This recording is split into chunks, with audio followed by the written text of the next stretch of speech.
Nervy. I don't know why this club always does this to us. Every time you think Arsenal's going to wipe the floor or come out with a performance and you hope for a performance, we start out well.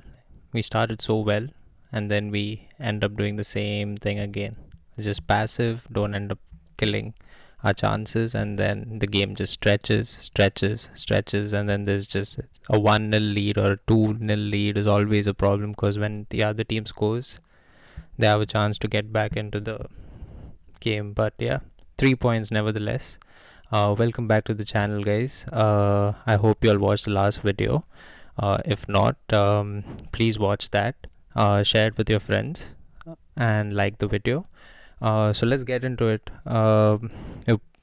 If people didn't watch the game and if you just see the stats, you probably feel like, oh, that was a comfortable performance. Arsenal, 3x 2 point whatever xg versus Brighton's 0 point xg. They never created chances, but we should have killed the game in the first half itself. Finally, our captain, as I criticized him in the last video, and of course he shows up. This is the game he shows up, but it's great that he shows up because if Odegaard plays well, our team plays well. So there's a good goal by him. He finally took a shot. He needs to shoot more because enough of these dinky passes and all of that. You just need to start scoring. I mean, start shooting more because if you don't shoot, you don't score. I want to break down Odegaard's performance a little more because generally he buzzes around not like where he's supposed to be. He's always, deep, collecting the ball and trying to break up play. Today he did that and he had, more. He was passing ahead rather than sideways. It was better, but we still need more because he has set that standard pretty much 2 years ago with those performances, and now you can't just perform like that once every 5-6 games and then go back to regular performances and then give us one game like this. But the next thing I want to talk about was why is it that we can never finish games? Like, this is a fourth game in a row where own goals is a deciding factor for us to get 3 points or for us to get anything out of the game. Our next game looks really scary, and if we kind of play the same way, Aston Villa has already had 11 wins in a row. 11 wins in a row, so it's going to be tough. And let me not get sidetracked. Talking about why we can't finish games, I mean, why we can't kill games. We create so many chances. In the first half, especially Gyökeres, oh my god, he should be doing better for that first chance. I don't know what he was thinking. He should be leathering the ball. He generally just laces the ball for every finish. I don't know why he went. I don't know what he did there. And Saka, yeah, Saka is our best attacker, but today he was a little too wasteful in the first half. He was just cutting in and blindly shooting. He just went out, I think, in the first 15 minutes, the first 10 minutes when we were attacking them. He went out on his right leg and he crossed it, but after that he was just cutting in and shooting. Trossard was good. Trossard was having fun today, to be honest. He was just chopping people left, right, center. Then Marino was. I just feel like when we play Marino in the midfield, it's waste of space. Like, poor Zubimendi has to do so much. Timber's injury, if you're signing players in January, and if we manage to get some players, we need to sign a right back because it doesn't look like Ben White's going to get back to his best. What we saw 2-3 years ago, we're never going to get that same Ben White after those injuries, and we can't let Timber play every single minute. I'm happy he got a rest today, but seeing Declan Rice at right back, even though he's just going to play well everywhere, right? You're going to get a 6 or 7 out of 10 from Declan Rice, no matter where you put him on the pitch. But now we really need to start finishing games. Like, how can Saka and own goals have the same amount of goals for us this season? Like, our attackers are really, I keep hoping that we're still in second gear, third gear, and we are winning games. And attack's going to click. Attack's going to click. I hope it clicks. And this is not the best of our attack, because if this is the best of our attack, Lord help us for this season. We really need to make every single game count. Next, we have Aston Villa, 2 days rest. So I think that it's good that we rested Timber today, because the game on Saturday is going to be way tougher than what it was today. Well, the next thing I was planning to talk about was predicted lineups. I wanted to do a small preview about Aston Villa before, finishing with the reaction for Brighton. Nothing to say. Same complaints. We need to tighten up the attack. We need to finish off attacks, because we're creating chance. First, at the start of the season, we had problems creating chances, and we were just scoring from set pieces, and that was working, and we were limiting people to chances. Now we're still limiting. Like, if you look at it, Brighton didn't have many shots at goal today, but when you just have a slender lead of 1-0 or 2-0, and the ball, it's chaos. When someone creates chaos in RD, it's problems for us. It started from the Sunderland game, and then it just kept carrying on. It didn't help because we also had Gabriel injured. Now Gabriel's back. I hope Calafiori is back as well, because Miles didn't look comfortable at all today at left back. I know it was his first start for the season, but he didn't look comfortable. They were constantly attacking on his side, and he didn't stop his defender once, and he looked very shabby today while even building out from the back, when he's good at that, when he's very good at that, in fact.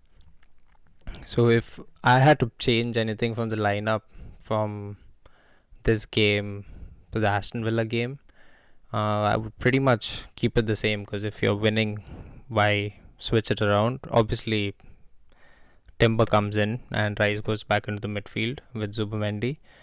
Odegaard, with that performance, you can keep building.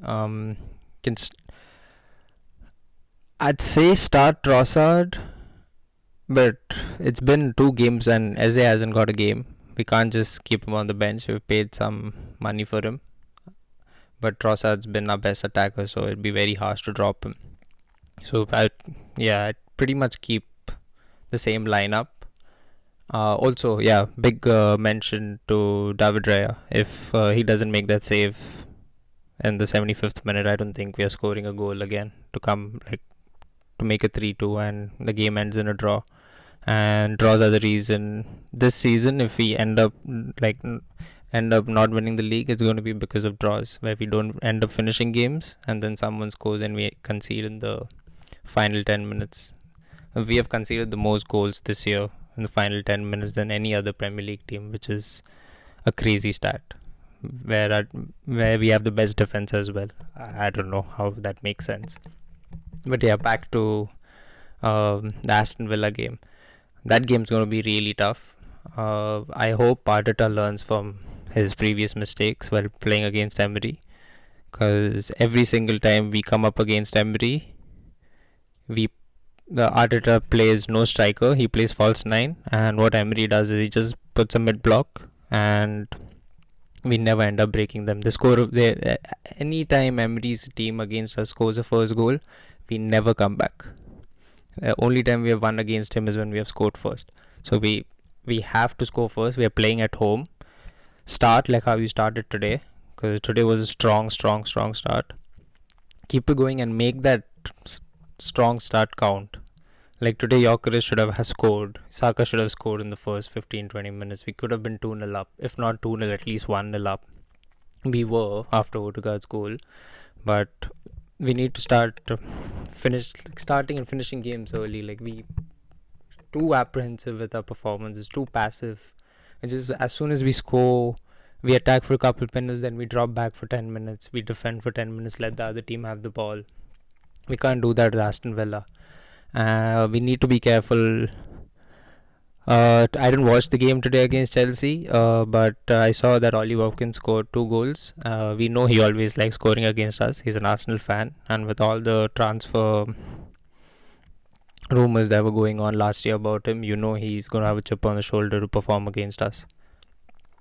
So we need to keep this going. Hopefully, if we can get away with just grab 3 points on the 30th, I mean on Tuesday, I think, for the game, and stay on top before the end of the year, and then just tighten up for the next part of the season where there's 19 games left. It'd be nice. Otherwise, if we keep performing like this, there's going to be a week where we drop points and City is just going to move forward because like Turkey looks like he's on fire right now. We thought it was just Haaland performing. Haaland was getting goals, no one else was getting goals. We were making fun of them when we said their second highest goal scorer is own goals. Well, our highest goal scorer is own goals. In fact, sorry, no, Gyökeres has 5. So our second highest goal scorer is goals. I mean, second highest goal scorer is own goals. Sorry.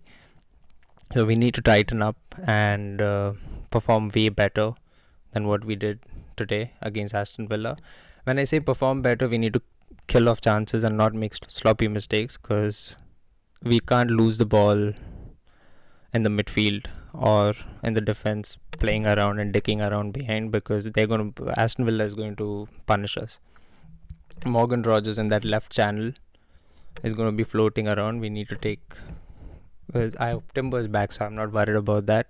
But John McGinn on the right, so Calafiori needs to, because he's a workhorse. He's not going to stop. He's just going to keep coming at you. Key battles for Villa, like I mentioned, Morgan Rogers versus Timber. Saka needs to be. We know Saka is a man. Saka needs to be on fire. We are at home. I wish Gyökeres today, he had good couple passes. It just feels like he's trying so hard. He needs to stop trying hard and let it just come. Saka try to pass to a striker if you see him, rather than always just. I know you're a shoot first striker, and we've been so used to, for the last 4-5 years, playing without a striker. So the first instinct in your mind is to cut in and shoot. But oh yeah, sorry, something just hit me. Martinelli, how did Martinelli miss that today? Martinelli should have scored as well.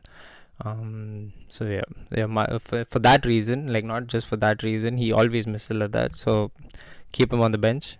Start Trossard. I hope Eze gets a game somewhere here and there. He should come in. He should be a part of the game.